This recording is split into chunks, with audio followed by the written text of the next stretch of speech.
ഇപ്പോൾ ഒരു time frame നമ്മൾ അങ്ങനെ സെറ്റ് ചെയ്യുമ്പോൾ ഒരുപാട് പേർക്കും ആ ഒരു ടൈമിൽ അത് അച്ചീവ്, ഇപ്പം ഞാനൊരു 2 ഇയേഴ്സിലാണ് ഞാൻ ഇത് അച്ചീവ് ചെയ്യാനായിട്ട് ഉദ്ദേശിക്കുന്നതെന്ന് വിചാരിച്ചു. അതിൽ എത്തിയില്ലെങ്കിൽ ആ ഒരു ടൈം ഫ്രെയിമിൻ്റെ അകത്ത് അച്ചീവ് ചെയ്യാൻ പറ്റില്ലെങ്കിൽ ആൾക്കാർ പൊതുവെ ഡീമോട്ടിവേറ്റഡ് ആയി പോകുന്നത് കണ്ടിട്ടുണ്ട്. അപ്പൊ ആ ഡീമോട്ടിവേഷൻ നമുക്ക് എങ്ങനെ ഒന്ന് മാറ്റാൻ പറ്റും? അതെ, നമ്മുടെ ശ്രീകുമാരൻ തമ്പി സാറിൻ്റെ ഒരു സോങ്ങിലാണെന്ന് തോന്നുന്നു പറയുന്നത് പോലെ, കാണുന്ന സ്വപ്നങ്ങളെല്ലാം നടന്നാൽ പിന്നെ നാരായണൻ എന്തിന് അമ്പലങ്ങൾ എന്ന് ചോദിക്കാറുണ്ട്. എന്ന് പറഞ്ഞാൽ അവിടെ ദൈവത്തിനും ഒന്നും ഒരു സ്ഥാനവും ഇല്ല എന്നുള്ളത്. അപ്പോൾ എല്ലാ സ്വപ്നങ്ങളും എപ്പോഴും നടക്കണം എന്നൊന്നുമില്ല. പക്ഷെ സ്വപ്നങ്ങളില്ല എന്നുണ്ടെങ്കിൽ ഒരു കാര്യവും ഒരിക്കലും നടക്കത്തില്ല.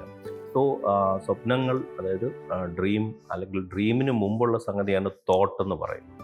ചിന്തകളിൽ നിന്നാണ് എല്ലാം ഉണ്ടാകുന്നത്. ഡ്രീം എന്ന് പറഞ്ഞു കഴിഞ്ഞാൽ ഉറങ്ങുമ്പോഴുള്ള ഡ്രീം അല്ല, ശ്രീ APJ അബ്ദുൽ കലാം സാർ പറഞ്ഞതുപോലെ ഉണർന്നിരിക്കുമ്പോഴുള്ള ഡ്രീമുകൾ. ഈ ഡ്രീമുകൾ പറഞ്ഞാൽ it is actually your thoughts.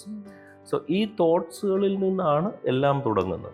മനസ്സിലായില്ലേ? അപ്പം അതുകൊണ്ട് തന്നെ യെസ്, നമ്മളുടെ എല്ലാ ആഗ്രഹങ്ങളും ഒരു പക്ഷേ സാധിച്ചു എന്ന് വരില്ല. പക്ഷേ അതുകൊണ്ടാണ് ഇയർലി ബഡ്ജറ്റ് അല്ലെങ്കിൽ ഗോൾ അല്ലെങ്കിൽ ഒബ്ജക്റ്റീവ്സ് ഈ കോർപ്പറേറ്റുകൾ വെക്കുന്നത്. അതുകൊണ്ടാണ് കഴിഞ്ഞ വർഷത്തിനേക്കാൾ കുറച്ചും കൂടെ ബെറ്റർ അടുത്ത വർഷത്തിലേക്ക് അതിനുവേണ്ടി ശ്രമിക്കുന്നു. അതിലേക്ക് എത്തിച്ചേർന്നില്ലെങ്കിൽ അവരവരുടെ സ്ട്രാറ്റജീസ് അഡ്ജസ്റ്റ് ചെയ്യുന്നു, വീണ്ടും മൂവ് ഫോർവേഡ് എന്നുള്ളത്. സ്ട്രാറ്റജി ഒന്ന് മാറ്റി പിടിച്ചാൽ അതെ, നമ്മൾ we need to adjust according to the market. For example, ഇപ്പം AI ഒരു കാലമാണ്. സോ AI വന്നു കഴിഞ്ഞാൽ ആൾക്കാരുടെ ജോലി പോകും എന്ന് പറയുന്നതിനോടൊപ്പം തന്നെ, അല്ലെങ്കിൽ അതിനേക്കാൾ ഉപരിയായിട്ട് നമ്മൾ മനസ്സിലാക്കേണ്ടത് AI വരുമ്പോൾ നമ്മളതിലേക്ക് അഡോപ്റ്റ് ആവുക, നമ്മളത് പഠിച്ചെടുക്കുക എന്നുള്ളതാണ്. അപ്പോൾ അതിനനുസരിച്ച് മുന്നോട്ട് പോകുക എന്നുള്ളതാണ്. മനസ്സിലായില്ലേ?